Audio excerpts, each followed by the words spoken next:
I'd like to read a statement that was written last week by Neighbors for Peace, interfaith organization in Southborough.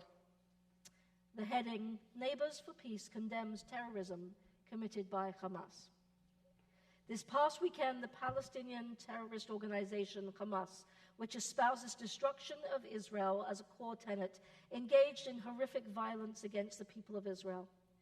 They perpetrated war crimes as they indiscriminately murdered civilians of all ages, from toddlers to respected elders, on the joyous Jewish holiday of Simchat Torah.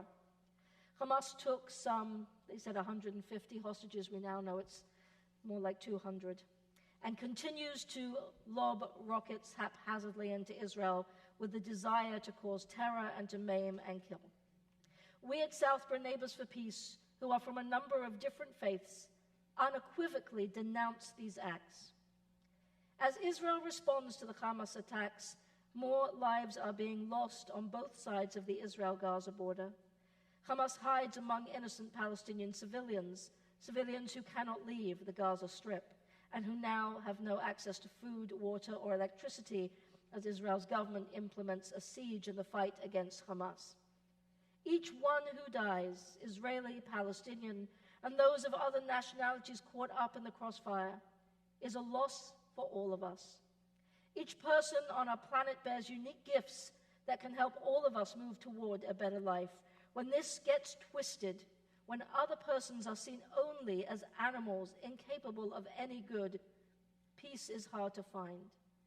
Yet we still continue to believe in the goodness of others, to come together across difference, to make a way forward that enhances the lives of everyone. As this conflict unfolds, and as other conflicts continue in our world, most notably in Russia's ongoing war against Ukraine, we pray and work for peace, for all people to be treated with respect and dignity, for the ones who mourn and for those whose lives have been forever changed, and for those who have died, for the safe release of all hostages, and for the safety of those who are innocently caught in the fighting, no matter which side of the border they live on. We pray for peace and for the end of all violence. And they finish, please join us at a candlelit vigil on Sunday, October 22nd at 6 p.m. at the corners of routes 85 and 30 in Southborough, as we remember those whose lives have been lost, for those caught in the violence, and for the end of this and other conflicts, as we continue to believe in the power of peace to change our world for the better. This is what moral clarity looks like. The unequivocal denouncement of terrorism. Absolute moral clarity that there is no basis for the horrific acts of terror committed by Hamas. And this is what a faith-based moral compassion looks like, the recognition of the suffering of human beings, Israelis and Gazan citizens alike, and a remembrance that while our focus now shifts to Israel and Gaza, the suffering of innocent civilians in Ukraine continues. When I first read this statement, I cried. I cried because at last, an interfaith alliance said what I needed to hear to feel safe and cared for and heard. We at B'nai Shalom have been in partnership with Neighbors for Peace in Southborough for nearly 10 years. They are our literal neighbors, and among them are our congregants. One of my colleagues, Rabbi Ben Seidman in El Paso, Texas, shared a joint statement that he had written with one of his partners in faith, Omer Hernandez of the Islamic Center of El Paso, which, like our local partners, struck a similar tone of absolute moral clarity that recognizes the pain and suffering of Israelis and Gazans alike. I excerpt just one part of the statement. We stand united against killing and violence, against unarmed children, women, men. We stand united against hatred in all forms, including anti-Semitism and Islamophobia, whether from those outside of our communities or those who identify as Muslims or Jews. We stand united against those who would use this grief-filled moment to to spark hostility and revenge. We stand united in our resolve to see one another as caring human beings and refuse to judge one another by the actions of those who so clearly violate these sacred shared ideals and traditions. These statements have been few and far between. Last week, Rabbi Angela Buchdahl at Central Synagogue spoke about how the interfaith clergy group of which she is a part in New York City could not agree on a statement to put out in the immediate aftermath of that terrible day of violence by Hamas. I know that many of you have felt alone. Your non-Jewish friends and neighbors and online acquaintances don't get it. Why is it so hard? Even worse, some post things that are judgmental and utterly wrong-headed, showing not 1 ounce of empathy. Each and every one of us in this community is in pain right now. We have members of our congregation who are in pain because they have relatives who are being held hostage in Gaza. We have members who are in pain because they know people or know people who were murdered at the music festival or were kidnapped or who have been called up to serve in the IDF reserves. And they are praying for the safety and well-being of friends and family. We, as a congregation, are not more than once removed from those who are protecting Israel or who are mourning their dead or who are praying for the safe return of their loved ones, and many people are doing all three. Amy Spitalnik of the Jewish Council for Public Affairs just returned from a visit to Israel.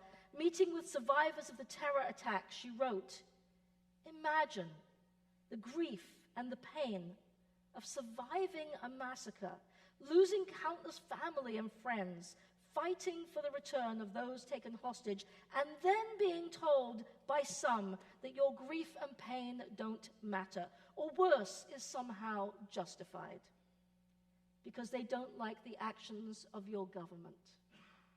That is precisely what these communities are going through.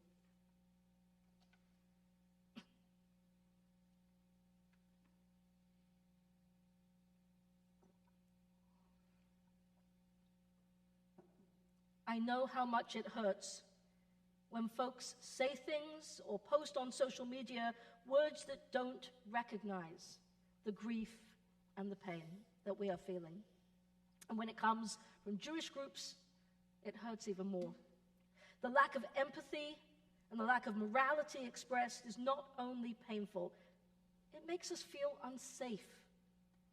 You don't go to the home of a mourner and start explaining to them why their loved one deserved to die. We shouldn't have to say that. But the moral compass of some is so broken that apparently we do. This is a moment when our emotions are wrought. We are in such pain. I am hearing you and seeing you every day. And what we need in this moment more than anything else is for others, our friends and our neighbors, to recognize our pain, to understand what we're going through. On Rosh Hashanah, I gave a sermon to plead with our own members that we seek to recognize things that cause pain to our fellow B'nai Shalom members, and to commit to do all that we can to respond by being more aware and awake to what causes pain amongst them. You all know now why I talked about this and why it is so important. Because right now, the people in our towns and communities don't know what causes us pain.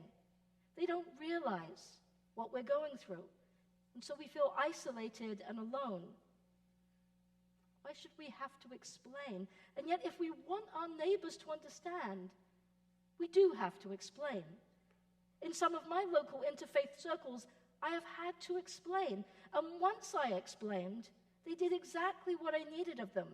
They asked me how they could support and hold us. They wanted to know how they could help. I feel so blessed to be in relationship with people who care about us.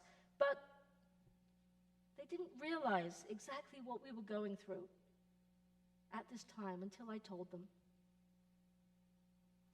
And that's why I was so moved by that statement by Neighbors for Peace. Of their own accord, they said all the things that I think we need to hear.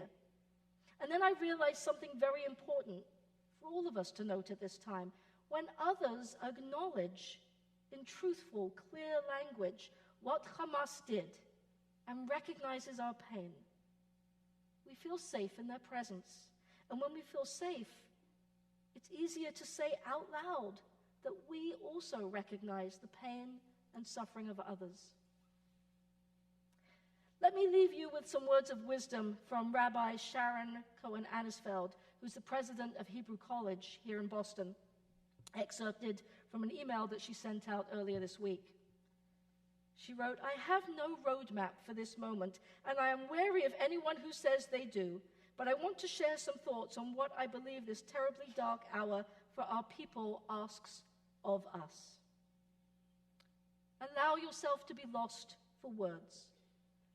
The speechlessness that we feel in the face of what we have witnessed is a sign of humanity and of humility. Honor it. Protect it. Do not rush past it.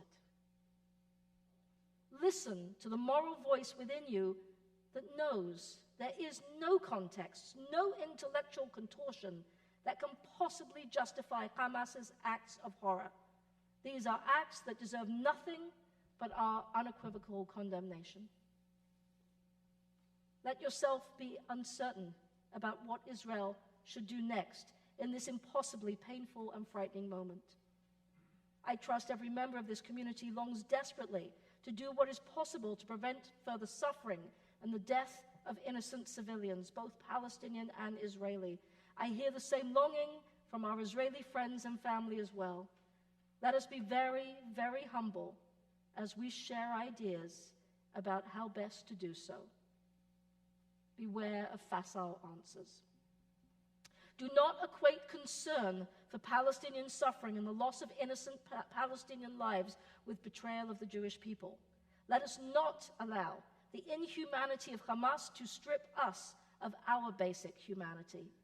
And here she shares words of her colleague, Rabbi Sean Ruby, who is an Orthodox rabbi who lives in Zichron Yaakov, towards the north of Israel. He writes, "I live in Israel. I have a child in the IDF. I am attending the funeral tomorrow morning of a young man whom I have known since he was a child, who was killed on the first day of fighting. I am in unbearable pain. That said, I have no problem with people raising concern, mourning, sadness, or horror about the loss of life in Gaza alongside with that on our side. The human tragedy there is overwhelming. Recognizing that does not diminish the Israeli tragedy. For all of us reacting one way or the other to each other, let's take a breath and exercise some compassion and forgiveness for those of us who are reacting to a horrifying situation by being more unwilling to hear the other side than usual. Let's not let the worst days in the last 50 years of Jewish history fragment us." Wise words from Rabbi Cohen-Anisfeld. I'll be attending the vigil on Sunday at 6 p.m. in Southborough to pray for peace, and I encourage you to join me. I'm going to attend because I feel safe to speak about our pain, knowing that it will be seen and held by those who care about us. And I feel morally we must be able to acknowledge that there are others who are in pain and suffering too, and so I will say that as well. And that is all that we ask of our friends in their social media postings and their comments. No ifs or buts, no justifications or explanations, just a straightforward and simple expression of empathy for the pain and the loss and the fear. That is all we ask.